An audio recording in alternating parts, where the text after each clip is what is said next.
Salmos 46 al 50. Dios está siempre con nosotros y así he titulado a este episodio.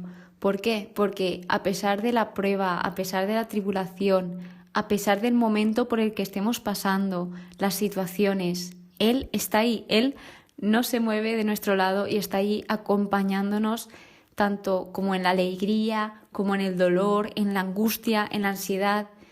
Y bueno, los salmos de este episodio, desde el 46 al 50, tratan, la verdad, que temas bastante importantes, ya que, pues, por ejemplo, el primer caso nos habla de esa seguridad que tenemos cuando, pues, creemos que Dios está con nosotros. Luego también el Salmo 47 nos habla sobre el rey de Israel y el 48 también destaca Sión, que es el monte de Dios, o sea, el sitio donde se encuentra Sión es Jerusalén. Y aquí pues nos habla un poco sobre Jerusalén, que es el lugar que eligió el Señor. Y luego los dos últimos salmos son bastante interesantes porque en uno se habla de las riquezas y es como un refrán irónico. Y luego el Salmo 50 es un salmo como directo de Dios para ti, para mí y para todas las personas que estemos leyendo la Biblia.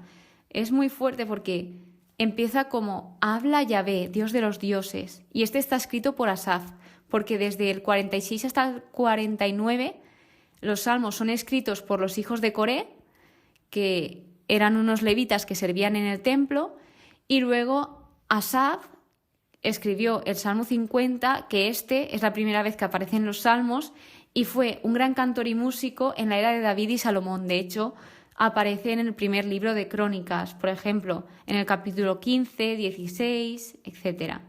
Y también, pues eso, fue un profeta en las composiciones musicales que él hacía. Entonces, bien, vamos por partes. El primer salmo es Dios con nosotros y por eso he querido llamar al episodio así, porque creo que es lo más importante el que tengamos esa seguridad y esa fe de que Dios está ahí, de que Dios está con nosotros.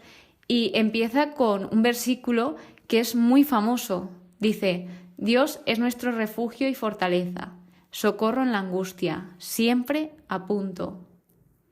Aquí ya nos dice, pues por ejemplo, la persona que escribió este salmo, los hijos de Coré, esa confianza que tenían en Dios y lo que significaba Dios para ellos. O sea, y de hecho dice, está siempre a punto, siempre está ahí, como que Dios siempre está ahí para nosotros.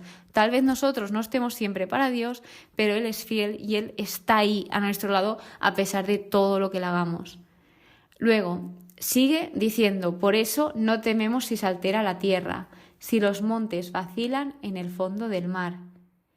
Es decir, que a pesar de todos los desastres naturales, en medio de todos estos se está la protección divina. Y esto también lo podemos llevar a nuestro terreno, ¿no? De que a pesar de que estemos pasando por situaciones inestables y tal vez amenazadoras, pues el poder de Dios es mucho mayor que cualquier situación. O sea, no dejemos que una situación nos supere porque Dios puede con ello y con todo. O sea, no subestimemos el poder del Señor. Entonces, este salmo básicamente lo que nos dice es que confiemos en Dios, de que en el versículo 11 nos dice, basta ya, o sea, estad quietos, sabed que yo soy Dios. O sea, aquí nos está invitando a confiar y a descansar, sobre todo en la soberanía de Dios, en que hay situaciones que nosotros no podemos llevar, es imposible, porque no podemos controlar todo y cada situación de nuestra vida, ya que las cosas cambian y te pueden cambiar muy repentinamente cuando menos te lo esperes. Entonces, en conclusión, es un salmo de confianza en tiempos de dificultades y adversidades. O sea, te invita a eso, a confiar en el Señor y que a pesar de que vengan tormentas, tempestades, que sigas manteniéndote firme en el Señor porque Él está ahí a tu lado acompañándote en la circunstancia y en cada situación. Luego, Salmo 47, Yahvé, Rey de Israel y del mundo. O sea, aquí los hijos de Coré se refieren a Dios como el gran Rey de toda la tierra, o sea, lo reconocen y se anima a que se toque para el Señor, que se toque para el Señor con destreza. refiriéndose a los instrumentos. Y luego también destaca que Él nos elige y tenemos que dar gracias por esto, porque al final el creer, la fe, es un don enorme. Esto era algo que en mi caso no apreciaba. Yo pensaba que todo el mundo podía tener fe, pero pues son dones que se nos van regalando pues conforme Dios va queriendo. Dios sabe básicamente. Entonces, bien, pues este salmo es un salmo del reino, y los salmos del reino lo que son es que hablan sobre el reinado de Dios y pues básicamente sobre el futuro reino mesiánico y la adoración a Dios como Rey Supremo. O sea, también lo que hacen es abordar temas como la justicia, el gobierno divino, la adoración a Dios como Rey y también, bueno, la esperanza sobre el futuro reino de paz y prosperidad. Entonces, básicamente lo que destaca el Salmo es el adorar a Dios con alegría y celebración, y también destaca la importancia que tiene la adoración y la música. O sea, de hecho, con la música se solían cantar los salmos. Todos los salmos, antes de empezar, de hecho, nos dicen, del maestro del coro, por ejemplo, el anterior, para oboes, el que estamos viendo ahora, cántico. O sea, son todos para instrumentos. Hay diferentes formas de alabar al Señor. Entonces esto me parece súper interesante, de que también se alaba a Dios a través de la música. Y todo esto pues para expresar esa gratitud y ese amor hacia Dios, de que a Dios también le gusta que le cantemos, que le adoremos a través de la música. El Salmo 48, como os he comentado, habla sobre Sión, el monte de Dios. Sión, pues como dice, es un monte que se encuentra en Jerusalén. Y pues lo que hace es describir Jerusalén como el lugar que Dios elige. O sea, Sión se puede ver como el lugar físico y también se puede ver como la representación simbólica del reino de Dios y su presencia. Es decir, simbolizaba, o sea, de hecho en Sión es donde se encontraba el templo. Entonces se supone que en el templo es donde Dios estaba presente, a pesar de que Dios estuviese en todos los lados. O sea, era como la casa que se le había construido al Señor. Pero pues es eso, que al final Dios habita entre todos nosotros y bueno, pues el templo, la iglesia está para pues encontrarte también con Él y entrar en comunión y también como centrarte. A mí me ayuda muchísimo ir a la iglesia porque me ayuda primero a desconectar de todo, porque ni estoy con el móvil, ni estoy pendiente de si alguien me llama, si no me llama, si me llega un mensaje, si no. O sea, es como mi momento en el día de decir, Señor, aquí estoy y entre tú y yo. Entonces, pues este salmo lo que nos dice es que básicamente lo que habían oído lo habían visto, es decir, que pues de sus padres habían escuchado tal vez las proezas del Señor, los milagros, todas las acciones que había hecho el Señor y ahora eran testigos de esto. Entonces daban fe de que sí, de que Dios estaba cumpliendo esas promesas y de que Dios es un Dios eterno para siempre. O sea, si algo dice, lo cumple. Entonces, algo que quería destacar es que aquí pues subrayan el dad vueltas, contad, prestad atención, visitad. Se centra pues aquí en Sión, pero creo que también es muy importante el estar atento. Y creo que aquí es eso lo que quiere destacar, de que estad atentos del entorno. Es como lo estoy interpretando en mi caso. O sea, no es algo que haya estudiado, pero sí que os lo quería comentar porque me ha llamado la atención que es importante observar. A mí me cuesta y esto pues como que me está enseñando a pues estar más atenta a cada cosa. Entonces, pues se les dice todo esto, que den vueltas, contad, prestad atención, visitad. ¿Para qué? Para decir a la próxima generación, es decir, para que ellos den testimonio de lo que están viendo, como ellos estaban como afirmando eso que sus padres le habían contado, de que, ostras, es verdad. O sea, lo que hemos oído lo hemos visto y entonces ahora tenéis que hacer esto para que luego se cuente esto, se dé testimonio de todo lo que está pasando. Continuamos con el Salmo 49. llamado Vanidades las riquezas. Y aquí, pues, básicamente es una enseñanza sobre la riqueza y la muerte. Y nos habla sobre la fugacidad de las riquezas y que al final la muerte es inevitable. Es algo en lo que todos concedimos, porque al final todos morimos. O sea, tenemos un tiempo limitado. Entonces aquí como que empieza el Salmo diciendo oíd, escuchad, y se refiere a todo el mundo, tanto a ricos como pobres. Y habla sobre que uno no puede salvarse a sí mismo ni pagar a Dios por su rescate. O sea, que básicamente el único que tiene poder de redimir a las personas de la muerte es Dios.